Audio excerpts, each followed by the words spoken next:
Hi, William. Good afternoon. How are you, Anna? I'm fine, thank you. I'm very happy to talk to you. Today, you are the first person I talk to online.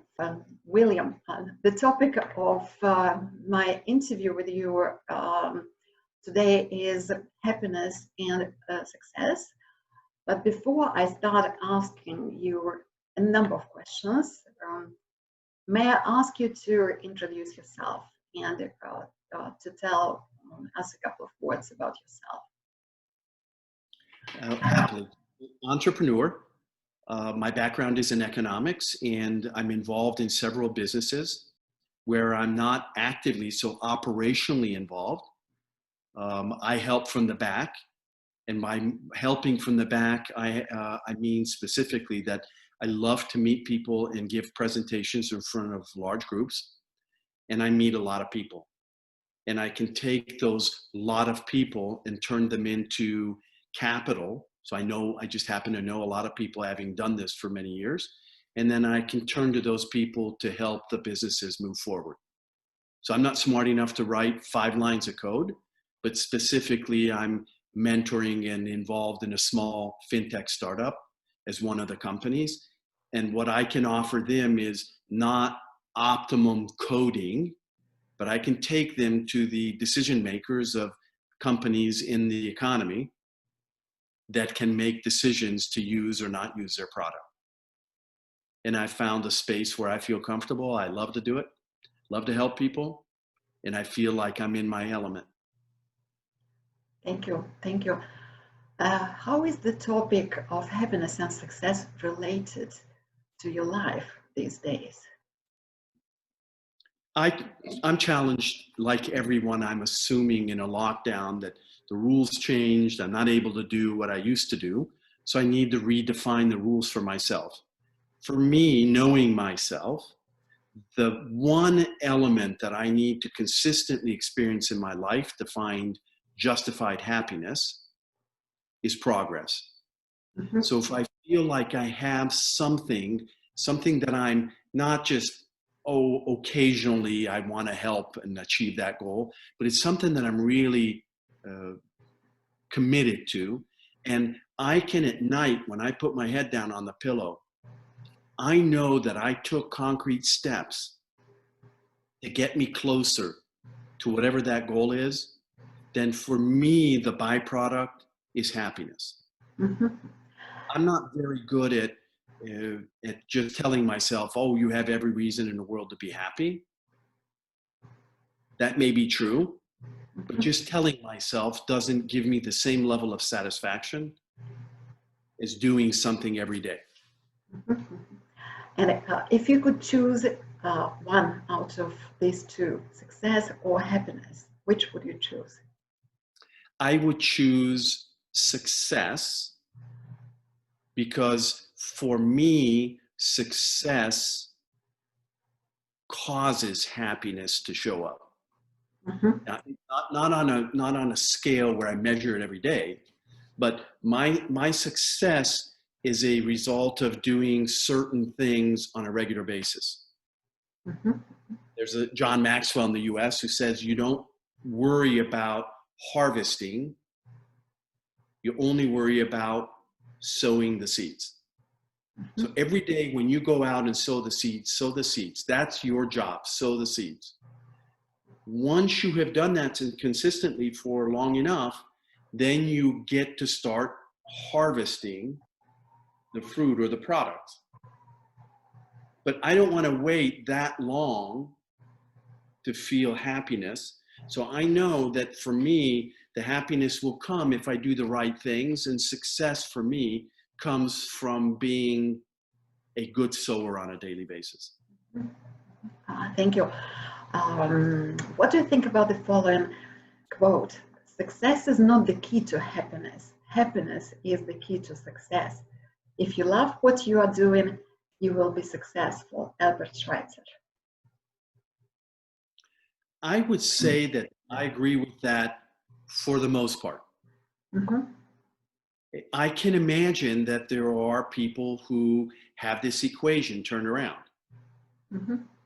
and they're first successful, for example, in a material way, and they do hard work, and as a result of that, they become happy. Mm-hmm. And I'm sure there are a lot of people who are happy because they enjoy getting to do whatever they want to do on a daily basis. And because they enjoy it, they do it well, they spend the extra time. It's like illnesses or cancer. Some people say cancer is caused by whatever emotional problem that's unresolved on the inside of the person. That could be true for some people or maybe all the people, but I do not believe that it is true for everybody. Mm-hmm. I think you can have all your internal conflicts solved, but stand next to a nuclear power plant and get cancer. Yeah. How would you define the word success? Success for me means that I'm making consistent progress towards achieving something that is important to me. Mm-hmm. And do you consider yourself a successful person? Yes. And for example, if we measure, in coaching, you can measure from 0 to 10 or in percentage. So how successful are you now? In your own eyes, In my own eyes, I would put myself on 6.5. 6.5. Mm-hmm. Yeah. Why? Maybe somebody on the outside would look at it a little bit higher. I'm a little more modest, might be the right word, with myself. I mean, I think I'm successful. I don't consider myself wildly successful. Mm-hmm. But over the years, I have helped not only myself, but a lot of people, Mm-hmm. younger people, older people, advance their ideas. And so I consider their success part of my success, even though financially it may not increase my side of the equation, Mm-hmm. but I know that other people have had their financial side increased, and I'm okay with that. Mm-hmm. And when can you say about yourself, yes, I made it, or what is the highest form of success for you? For me, it's a small feedback. So I don't measure, for me, money, and those are important and I like it, but that's not my highest form of success. If I run into somebody who says, I saw you speak 5 years ago, and I remember the book that you recommended, and I bought it, and it helped me improve, it helped me advance, that's the greatest form of success that I can ever expect and achieve. I believe I not long ago heard a saying that said, you cannot say you taught until the pupil has learned.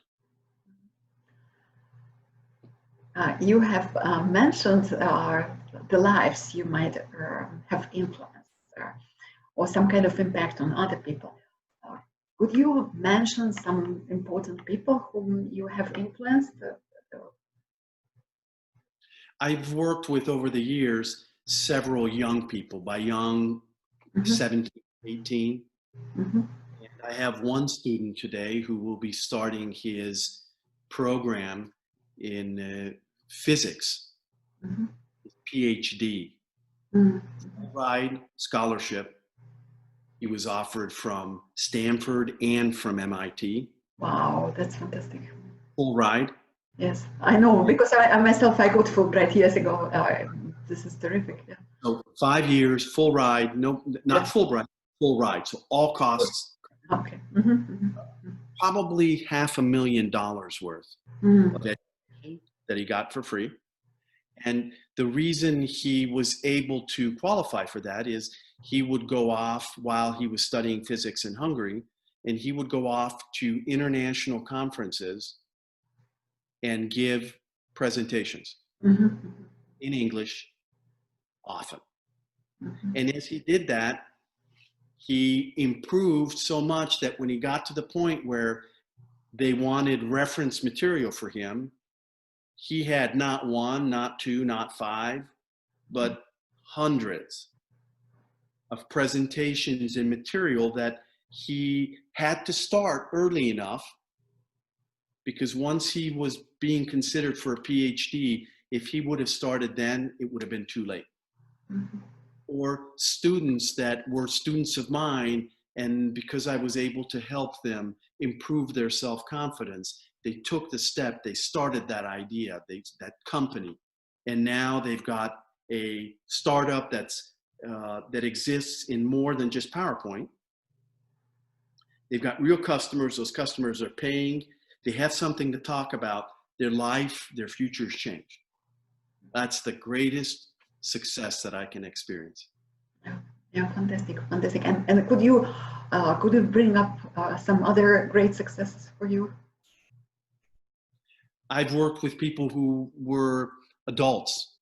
So kids, young people are easy, but I've had adults. I had one adult at a university here in Budapest who was the assistant dean, or the rector, as they call it here, of the university.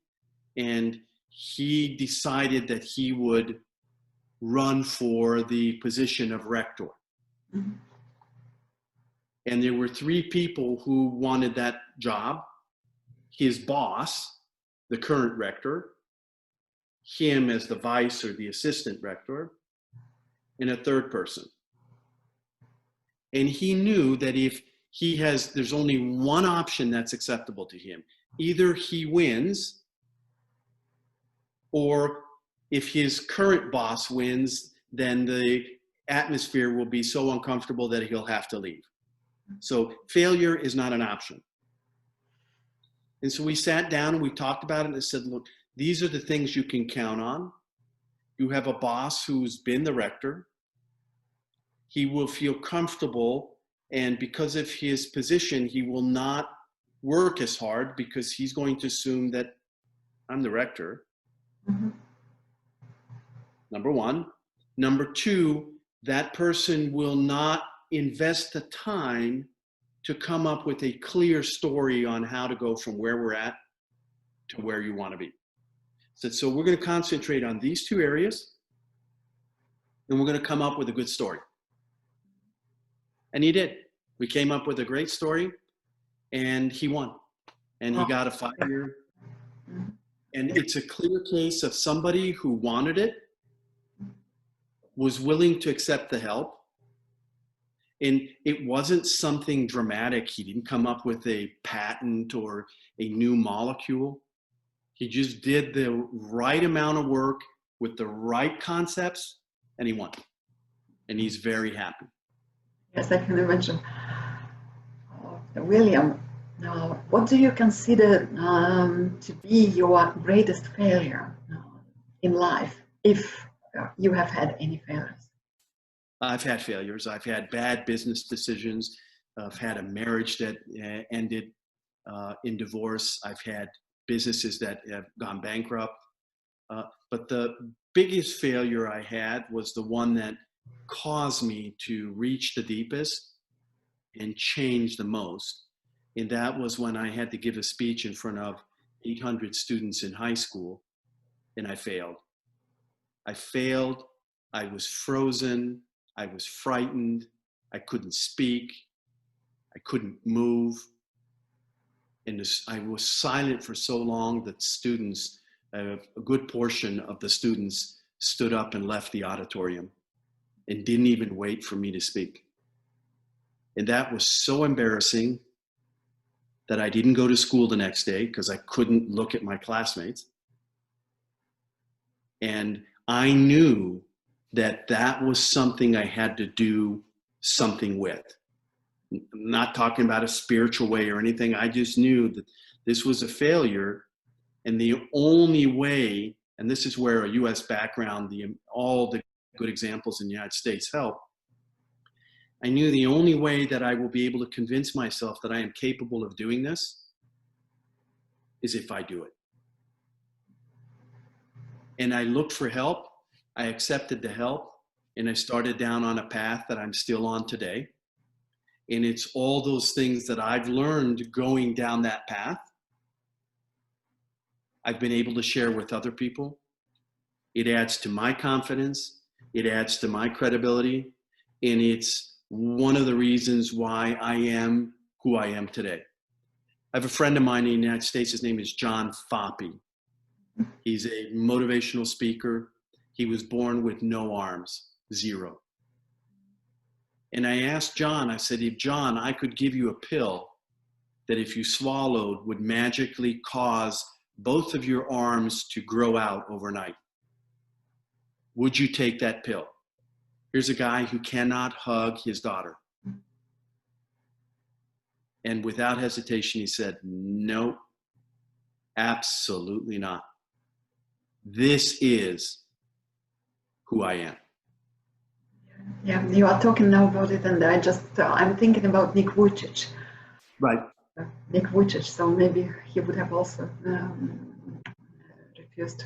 I never asked Nick that question. I'm assuming if I did, he would probably answer the same way. Yes, yes. Could you talk about your daily habits or your personal traits which help you to become successful? I believe in structure. Let me back up and say, I believe in structure for me. You have to figure out how you operate as a human being. And I do best when I know exactly what I need to do that day. If I want to be successful 5 years from now, the way to become successful 5 years from now is put next to each other successful days that lead to 5 years. So you can't be successful 5 years from now if I've had unsuccessful days one after another.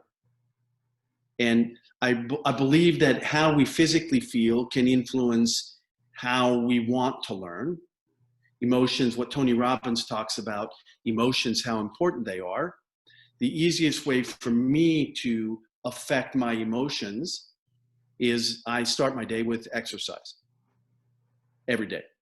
This is what I also do. And for about 1.5 years, I jump every morning 100 times. This is one of Tony Robbins' techniques. Right. So I do that. So when I'm done with that, I don't have to do any marketing campaign to convince myself. I have it checked off first thing in the morning. Mm-hmm. Now, when I have the rest of the day knowing that I have something like that done, it makes me feel a whole lot better. Mm-hmm. And it's real feeling. It's not a made up, I don't need 50 cups of coffee to feel that way. Mm-hmm. And when I'm feeling good, I still need to do several other things to make life successful. I need to learn. So I read every day. And if I feel good, I'm more likely to read more than what I expected to read that day. And I don't know how everybody else works, but I just tend to remember things better if I was in a good mood when I read them. So now I've got two things. I've done something physically, I feel good. Now I've done something to increase my knowledge, still feel good. Then I work on relationships with people that either work for me or that I'm mentoring. And I look for ways to add value to them on an EQ side.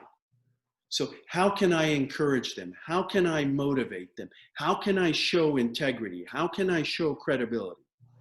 How can I give them the tools that if they run into a situation where they're feeling a little bit down, that they're able to restart their own engines? So I help others. I help myself by reading and constantly filling my brain with new knowledge. I take care of myself physically. And then the fourth one is I then find ways to help people who can't help themselves. And I'm more likely to do that and feel like doing that if my other 3 boxes are checked off, because I feel like I have momentum, and then it's not difficult. You have mentioned the structure that you have in the day. Right. Are you familiar with the book? David Allen has published a wonderful book which has been translated into a number of languages, Getting Things Done. Yes. And for example, there he writes just like you should plan your year, you should plan your month, you should plan your week, you should plan your day. So do you also do it this way? I'm not good about planning the year yet. Mm-hmm. I am good about planning my day or my week. Mm-hmm. Mm-hmm. Yeah. So I don't have a lot of time where I don't have anything to do. Everywhere I go, I carry a book. So if something happens that's unexpected, I'm not without material. And it's that planning your whole year that's a big challenge. That's a skill. Yes, and especially nowadays. Nowadays, it's very hard with planning. Tony Robbins has said, success is doing what you want to do, when you want, where you want, with whom you want, as much as you want. Right. What do you think about his formula of success? That's a wonderful formula for him and for anybody who can achieve that level. But my guess is that even he's not at that level. Mm-hmm. Because if you're involved in business, if you're involved in life, there are things happening now that I don't want on my agenda. Mm-hmm. And I still have to deal with them. And life is that way, that it's great to plan it, but sometimes things don't happen that way. And even happy, successful people end up having downturns in their life, having to deal with an unexpected sickness, a child that has a problem, a business where your partner stole money from you. Those are realities of life. And I love that as a goal, but I do not believe that it is realistic 100% of the time. Mm-hmm. Yeah, thank you. Do you agree with that?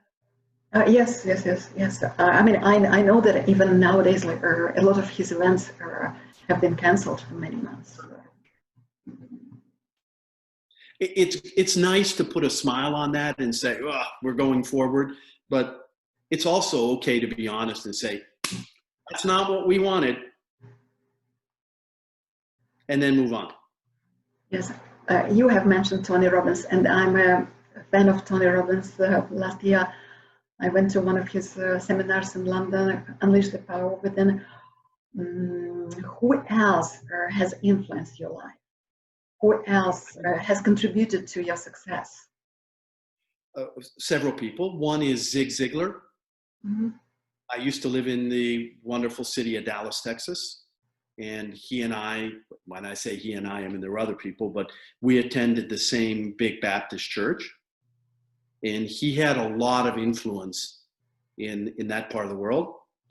Dr. Phil. Dr. Phil was also from Dallas. And Dr. Phil ran a series of seminars. And I attended his seminar. And then he later went off and saved the career of Oprah, and then was introduced on his show, and then went off and has his own show now for 17 or 18 years. There's a guy in Alabama who I listen to. He's a preacher. His name is Christopher Hodges. And what I like about him is not only his relaxed way of speaking, but when he started his congregation, his church, he asked 5 people to hold him responsible. And so he would share with them his calendar, his checkbook, full transparency. And their job was to keep him honest. And he has been middle of the road, no scandal, no funny stuff, spending way less money than they take in, no debt, just things that he had patience. And I just love the way that he shows that you can do that and have people hold you accountable. Great guy.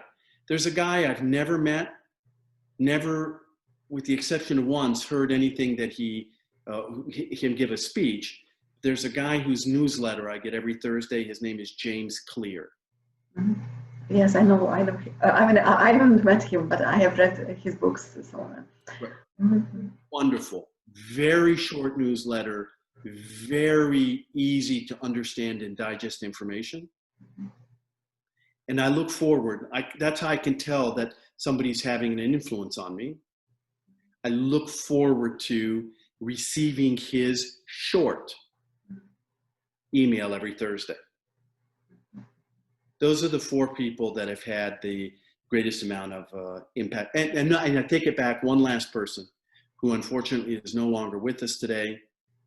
His name was Jim Valvano, and he was a collegiate basketball coach in the NCAA. He died of cancer. And he talked about ripping down the nets. So one of the rituals that they have for the team that wins the NCAA championship, they climb on each other's backs, the winning team, and they rip down the nets. I'm assuming that they save those as some kind of a memento.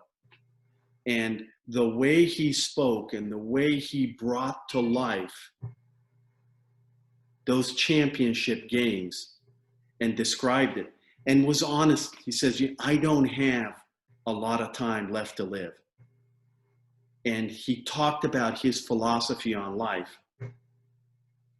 Every day you got to think, every day you got to laugh, and every day you got to cry. And he says, if you live life to that fullest, he says, you've lived an unbelievable life.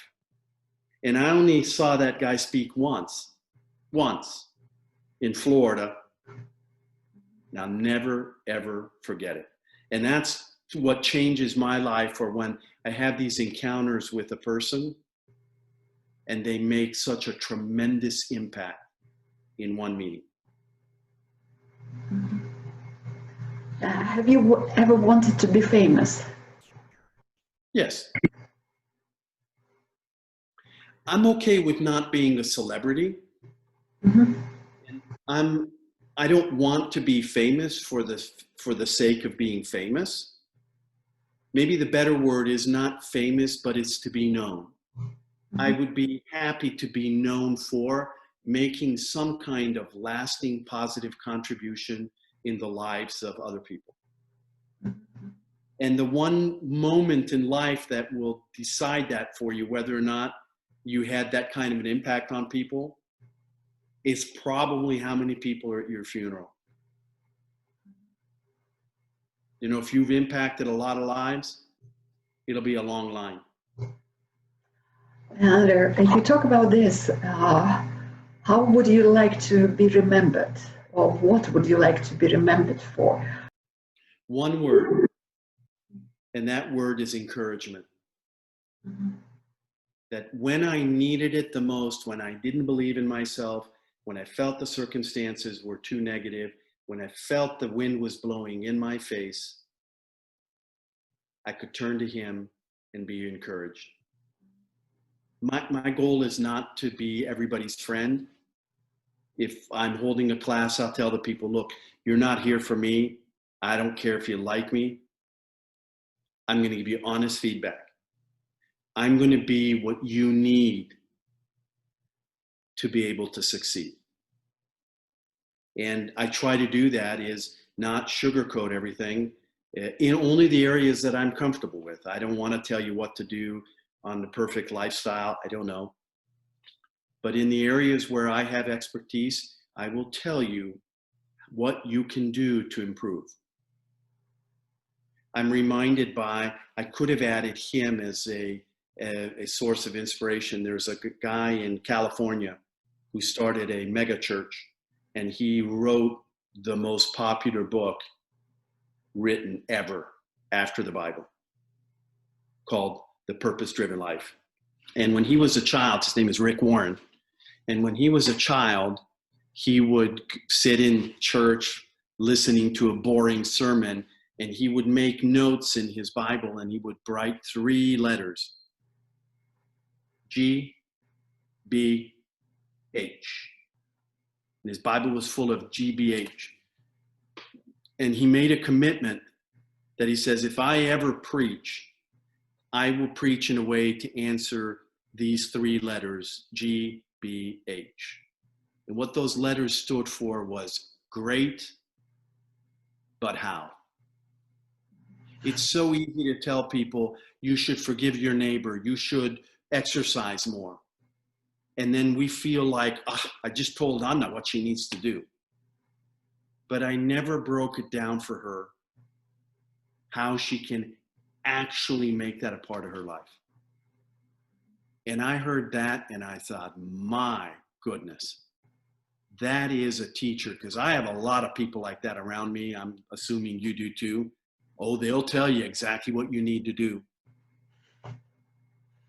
but they never get to telling you how to do it. And so you leave the meeting knowing very likely something you knew already, but you don't feel like you'll ever be any closer to reaching the goal. And I want to be that source of encouragement with the GBH answer that tells you how to get there. William, when you were a child, what dreams did you have about your future? I thought I would be successful financially. I didn't dare to think that I would be out in front of many people because I didn't have a lot of self-confidence.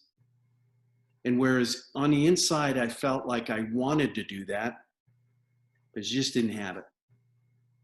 You know, until I was 17 and failed in high school, I was shy. I was afraid of taking risks, social risks. And so I felt my vision of my adult life would be that I was going to be a good guy and I'll be able to do okay, but the world won't know about me. People won't even know that I exist. And so I thought I would be just an average person. Not a very big dream. No. And when did you have some kind of courageous dreams or big dreams? When I started to help other people improve. It is really strange. This was one of Zig Ziglar's more often quoted sayings, is that you can have anything you want in life if you first help others achieve what they want to. And as I started to help people improve, for example, in the area of speaking, my confidence went up. And I thought, well, how could that be? Strange as it is, but as you help, they say when you touch a rose, part of the fragrance of that rose stays on your hand. And I am proof positive that if you choose an area where you want to help other people, it will strengthen you as well. And having that ability now to help others and ultimately strengthen myself gives you the encouragement, you the confidence to go out and take bigger risks. I'm not where I want to be yet, but I want to be in a position not to take foolish risks, but to take risks. James Clear, who we talked about just a few minutes ago, in one of his letters, he talked about what risks you take will determine how successful you are, and what risks you avoid will determine the failures you don't have. You can take risks that are stupid and will do more damage than good. And then the other way around, you can take risks that will guarantee or at least push you towards an upside. Concerning risks, I have the following question for you. What do you think about the following quote? Eleanor Roosevelt said it. Do one thing every day that scares you. Love it. And the reason I love it is if you're not scared, then you're not being challenged. Mm-hmm. And the way to, one of my children does high diving and gets real excited about going to practice and doing more and more complicated moves off the diving board or the platform. And it puts a huge smile on his face. And one thing I've noticed around adults is that once adults graduate from college or they get out into the real world, they stop having something in their life that regularly scares the hell out of them. Mm-hmm. And you need something that regularly scares the hell out of you. That's what puts that special sort of spice into life that makes it fun, makes it exciting. People stop getting excited and they lay back and they wait for the life or world to entertain them. And we have the ability to do things that scare the hell out of ourselves. We need to do that. And what are the things you are scared of that you do? For example, these months or these weeks or today? Today, have you done anything you have been scared of?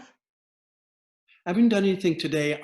For me, speaking in front of larger and larger groups mm-hmm. is scary. For you?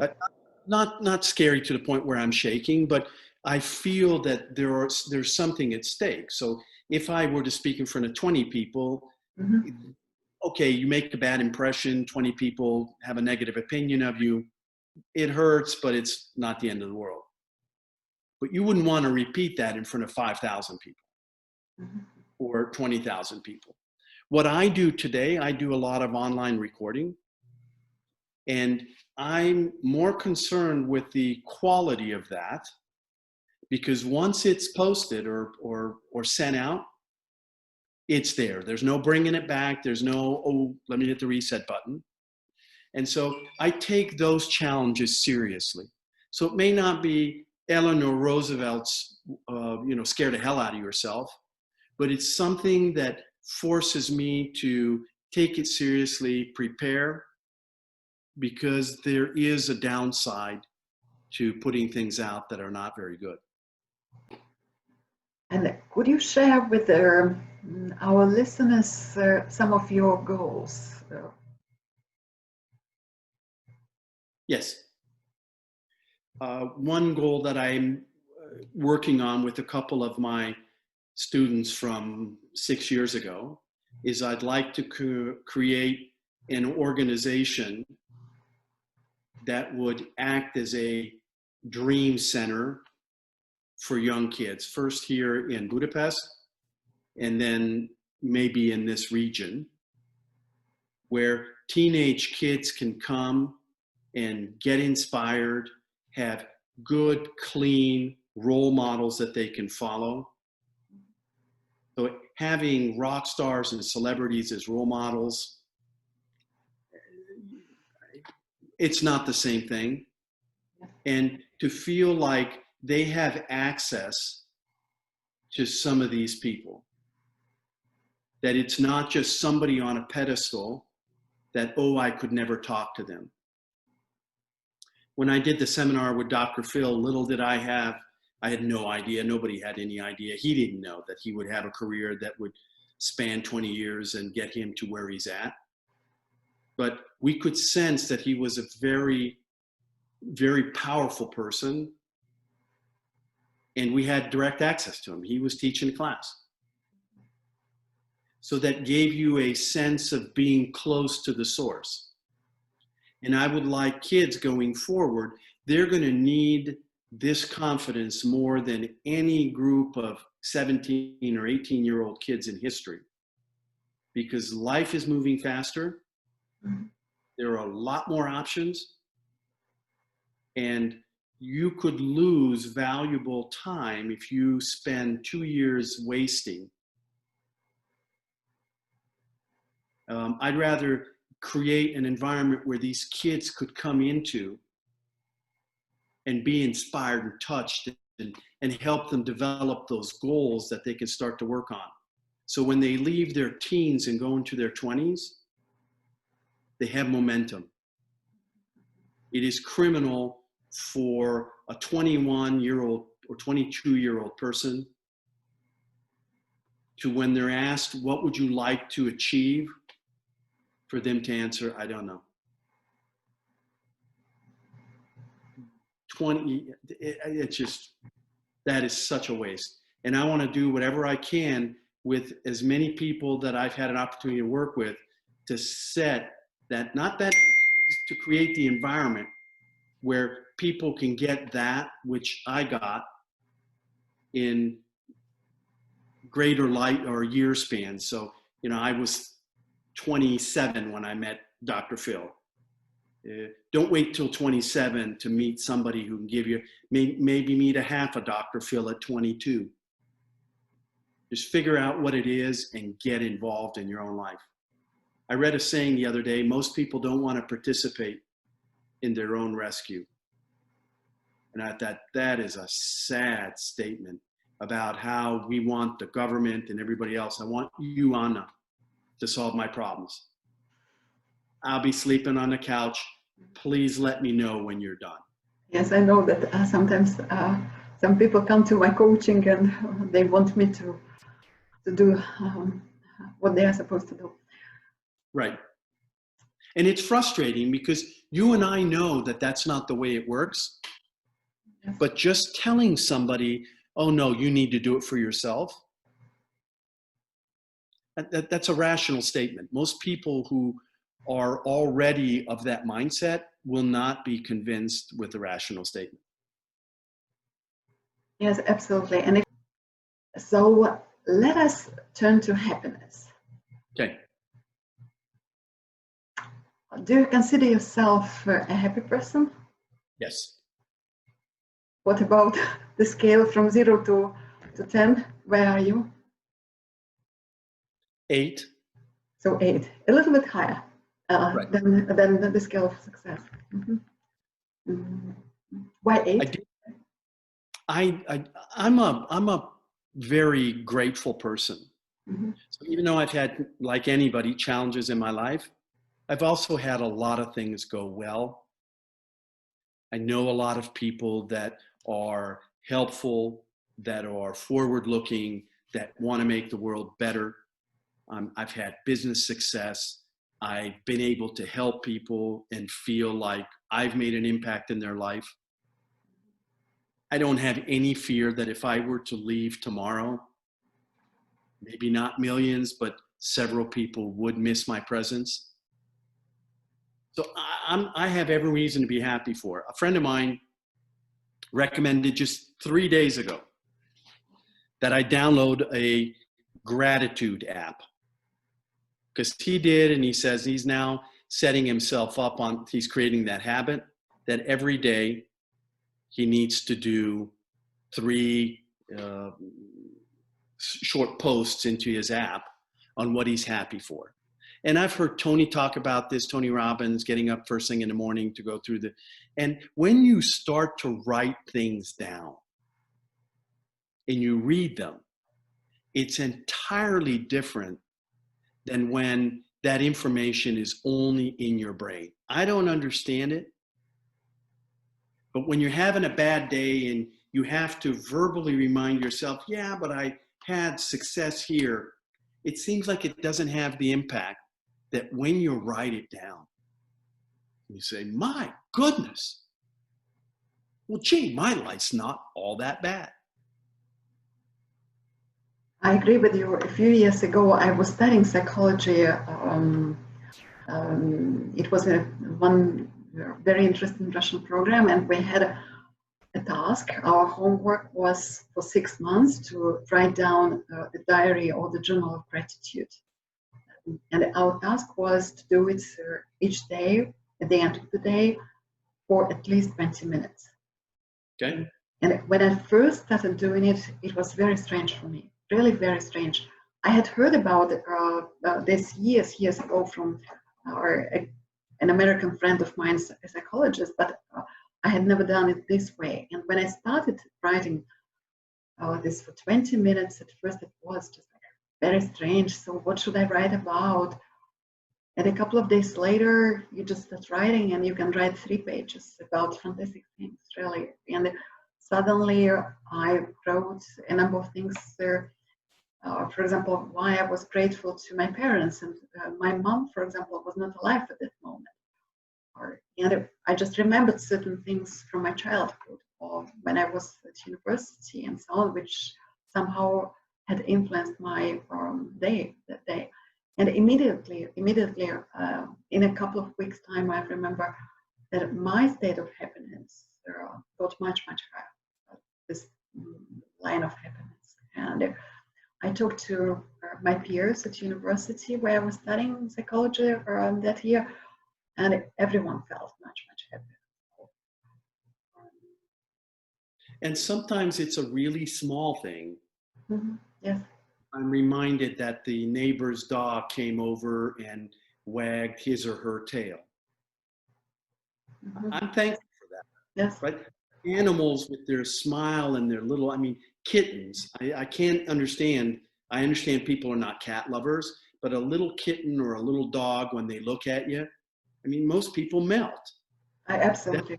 Or a baby, so it's also. Sure. And so why shouldn't I be grateful for having had the opportunity to spend 30 seconds with a puppy, with a kitten, with a child, with somebody that I can say something nice to in the grocery store, and a smile shows up on their face. All the more important today with everybody wearing masks, that maybe I'm prompted today to say something nice to them, since if I smile at them, they can't see it. Do you have your own formula of happiness, or do you have your laws of happy life, your happy life? For me, we talked about this a little bit earlier. The happiness to me in my own life is a byproduct of my own activity. So if I did absolutely nothing, I just sat on the couch all day long, didn't exercise, didn't read, didn't try to improve myself, I do not believe that I would be able to be happy, because I wouldn't feel like I have the right to be happy. So it's not that I read 20 pages that makes me happy, is I feel if I've read the 20 pages, now I have the right to be happy, because I'm taking responsibility for me, my life, and moving it forward. And for me, happiness is in my life is a byproduct of taking my responsibility seriously and moving it forward, or helping you move your life forward. Yes, for me actually it's also the same. It's very hard for me to imagine. I like swimming or lying on the beach for a couple of days, or maybe for a couple of hours. But it's not that. Just to imagine that you are somewhere for 1 month, do nothing. So this is what I just can't. No. I can't believe in such happiness. No. And I frequently ask my students, like, what have you done this month or this weeks? And very frequently they tell me that nothing special, or semmi különös in Hungarian. And I just tell them, this is what I can't understand, because I could tell you about every day of mine, which has a lot of very special things. Could you tell us about your daily habits, skills, and personal traits which help you to be happy, to feel happy? One of the areas where I put a lot of investment, it was the area of developing my ability to control my emotions. So I, years ago, made a comment to one of my colleagues. I said, I feel like I spend too much time unhappy. I feel like if something bad happens, then I overreact and I get really angry. And I don't like living life that way. And so one of the areas that I worked on and has become a trait is I wouldn't say I have nerves of steel, but I have good control over my emotions. Mm-hmm. And that I won't allow you to ruin my day. I will try to think through it. Now that doesn't mean I'm 100%, but I try to think through it and decide whether or not I should be disappointed, sad, or whether I should discount your opinion. And I don't really I'm not out trying to impress anybody. And when I stopped trying to impress other people, it became a whole lot easier. So I've learned to defocus from the outside and focus on the inside. And the inside I have control over. I have control over those habits that I form, how I break my day down. And I look for ways to regain control instead of outsourcing my success, my happiness to things that are outside my control. I want control over my happiness. I want control over as much of the process to make money as I can have. I want to have control over what kind of relationships I have. One thing I had to teach myself, and today I exercise this, I had to teach myself to say no. And it became easier once I stopped trying to be everybody's friend. Once you're in that spiral, it's so difficult. Oh my goodness, if I say no, Anna will think less of me, and I don't want Anna to do that, so I've got to say yes. And then I say yes, and now I hate. So Anna's happy, but I hate myself because I just said yes to something that I hate. It's very interesting. A few weeks ago, I taught my students how to say no, and they had to practice. So, how did you to say no? I mean, I told them, for example, a lot about habits successful people and happy people have. And I told them that one of the main habits is that you say no to almost everything. You say no to almost everyone. Because otherwise you just say yes to everyone, but you do not do what you would really like to do. And we talked about selfishness, and I told them that it's not selfishness. It's not selfishness, but it's just like you should control your life, and you should take this life towards a certain direction. And we tried to do different things, and one of them was, for example, this technique which is called the broken record technique. Okay. It was very hard for my students to do it. Like, for example, when I asked someone, and while we were having a webinar, so could you take care of my baby? I would like to go to a fitness center, and someone just started giving explanations and, or justifications why I can't, and no, and it doesn't sound well. So there are a number of techniques, and the most important thing is that you just feel you have this inside of you, that you have your own right to say no. Because a lot of people think that they do not have a right to say no, that they would like to be everyone's pleaser. And if you are everyone's pleaser, I think this is a big problem. You're absolutely right. I find it frustrating that you will contact someone you already know, a business person, make a request of them, and they never answer your email, because that way they don't have to say no. Mm-hmm. And while they're protecting themselves from having to say no, I can't check off that idea or that question. And if I think about how much time is lost in the world today by not being able to let go of topics, issues, methods, because I can't get somebody who has the damn answer in their hands to say no. I agree with you. So, and nowadays, you know, in April and in May, I started recording interviews about success and happiness in Russian language, and I have recorded 42 interviews. I'm going to make a video book about this, and a couple of emails have been unanswered.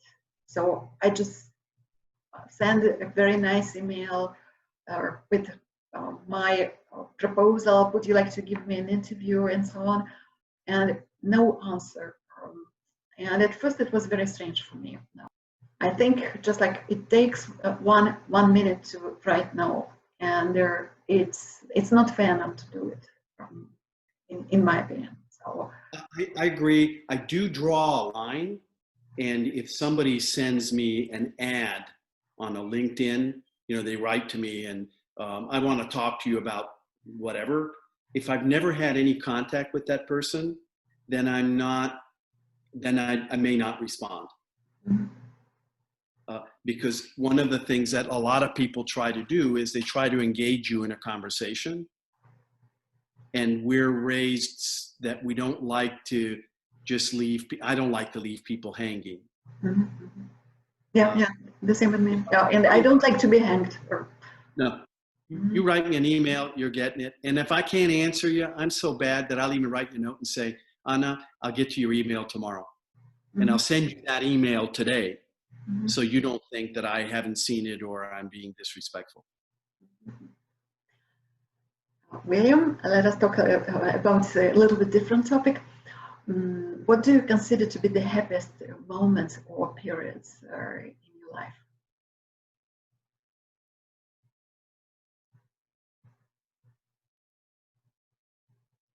I was able to give a speech in the Hungarian parliament a few years ago in front of a full 550 people in that chamber. Mm-hmm. And the satisfaction of having done a great job in that speech. And somebody asked me, well, gee, how much did you have to practice for that speech? And my answer was, I've been practicing for that speech for 30 years. And it proved to me, it doesn't happen every day. But if you do something and you keep working with it and improving and improving and improving, one day you'll be given an opportunity to show your stuff, to test yourself. And if you get that kind of an opportunity 2 days earlier, you can't get ready for a very important speech in 2 days or a very important soccer game or a golf match. And it's the proof that if you do it and do it and do it, one day it'll come back. And that moment for me was standing there with 500 people clapping in the parliament was just a real highlight. Another question is, what do you consider to be the unhappiest moment or moments or periods in your life? When I've hurt somebody, when I ended up ruining or being not ruined is not the right word for it, but when a relationship comes to an end, whether it's a personal family relationship or somebody, I don't like people who are not honest with me. And I've run into situations where I was honest with somebody in a business setting, bringing to their attention something that they were doing, which they were doing but were embarrassed about. And after I thought I was doing the right thing to give them feedback that nobody else would give them, our relationship got strained and I lost. And I asked a psychologist friend of mine, why in the world would that be? Why wouldn't you be happy that I come to you and tell you that I'm your friend, I'm sharing with you what everybody else is saying behind your back? And she said, because if it's true, what's happening in that area, going forward, now that you've put it into words, every time that person sees you, they will be reminded that in that one area, they are less than you. And that is an uncomfortable feeling. And the way to get rid of that feeling is to get rid of you. And that was one of those really hard life lessons for me, where I felt I did the right thing and I lost. So for me, the most difficult things are relationships that don't work out for whatever reason.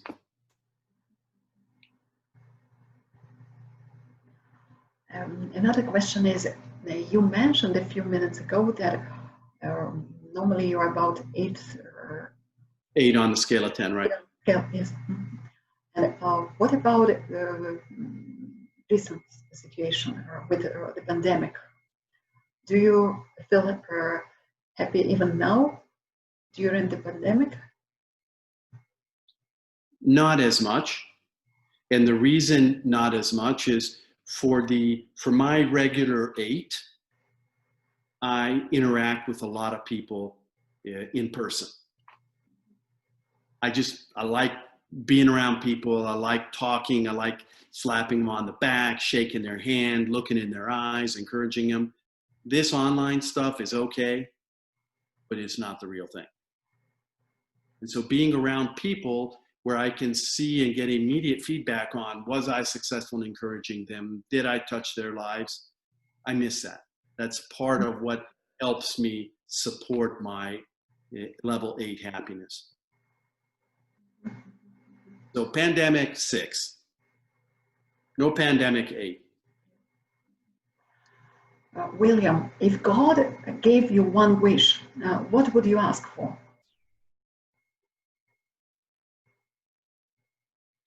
I would ask to be able to go back to age 18 when I graduated from high school. And I would ask him to give me more confidence and more belief in myself,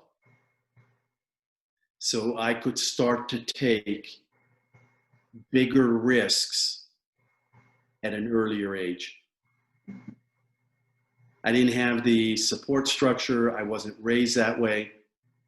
I felt still today, even though I know and I do take risks, but I feel like for me to take a risk because of the family that I grew up in, I end up having to use more energy to take that damn risk than a lot of friends of mine who grew up in an encouraging, warm family that says, go ahead, try, who cares if you fail?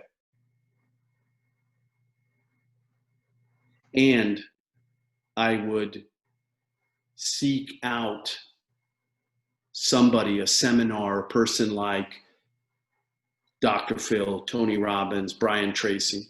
I would have figured out a way to go to one of those at 18. Makes a big difference in a kid's life.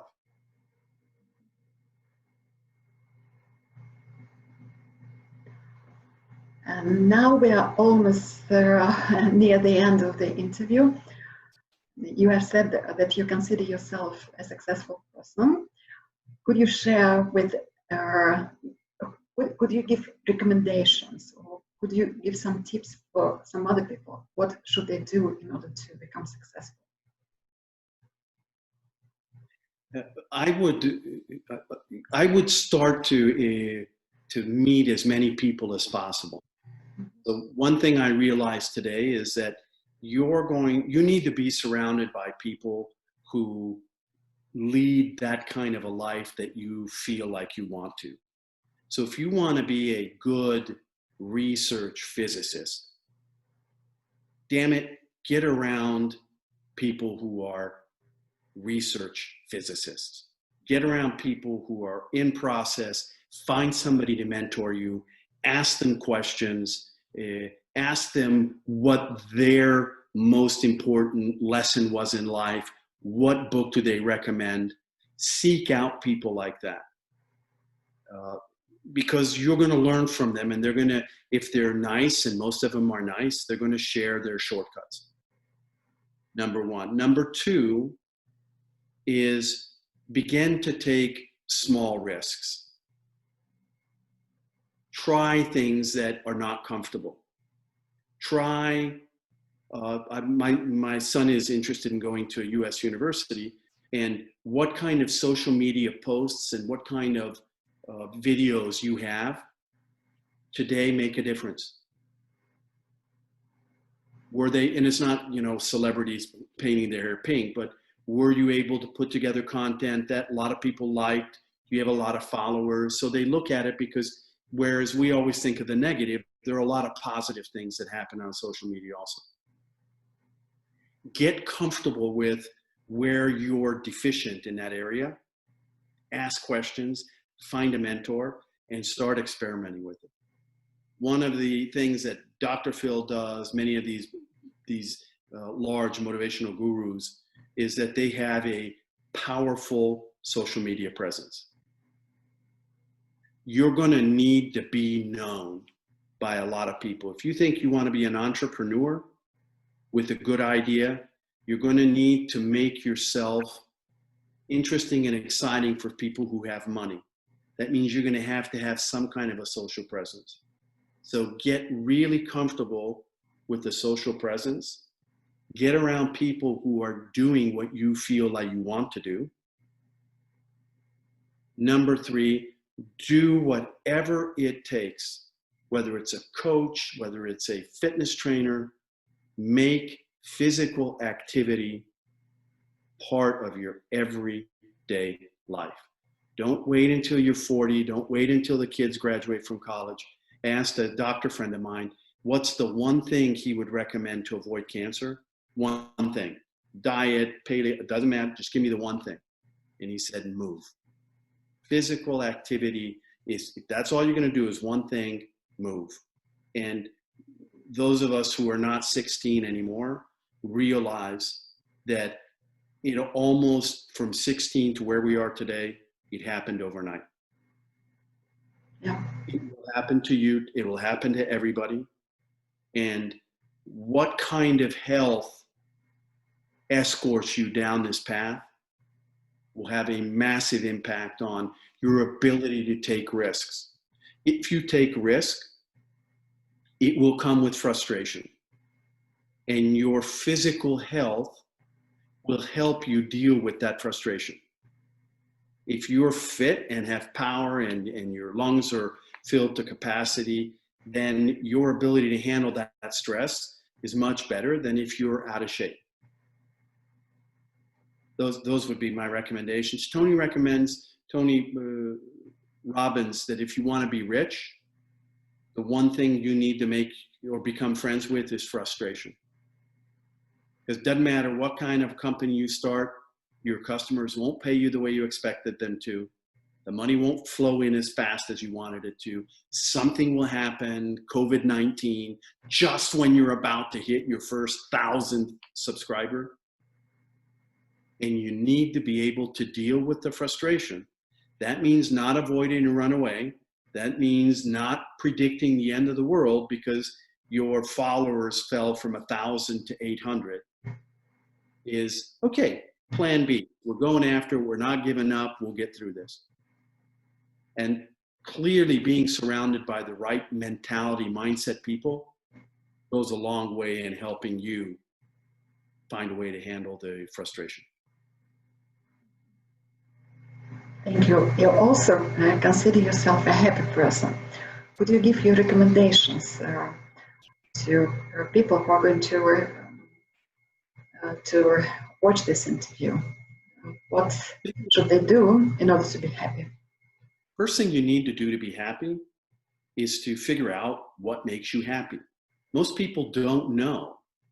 They say, I want to be happy, but they don't know what it means for them to be happy. I mentioned to you that for me, happiness follows from feeling like I'm spending my time in a positive way, making impact going forward. So I know what makes me happy. Once I know it, then I can set up inputs that yield to my happiness. I started listening to a podcast from I'm looking at my phone now, Laura Santos. She's a professor at Yale. Have you ever heard? Of course, yes. I have watched quite a number of her videos. She has this fantastic course. The most popular class ever, shows you how important it is for people to be happy. And listen to her. Listen to the tricks and or tips and tricks that others have. Tell me, I want to know, Dr. Phil, what makes you happy? If it's Anna, what makes you happy? What makes my neighbors happy? Not because I want to copy them, but because I can learn from them. You spend 5 minutes with your mind cleared and you just relax, and that helps. Wow, I'll try that. Because often we'll hear ideas from different people, but unless they're a credible source for us, we won't put it into our life. But if I know you and I trust you and you make a recommendation to me, I was on a call with my nephews before you and I jumped on this Skype call. And we have a wonderful rapport. And as we're talking and one mentions a book, I mean, we're not even done with the call yet, and we can hear, okay, I just ordered it off Amazon. Mm-hmm. Because we accept each other's input. Now, some people call this a mastermind group. Whatever you call it, find some people who you trust and have them curate the world for you and find out what makes them happy.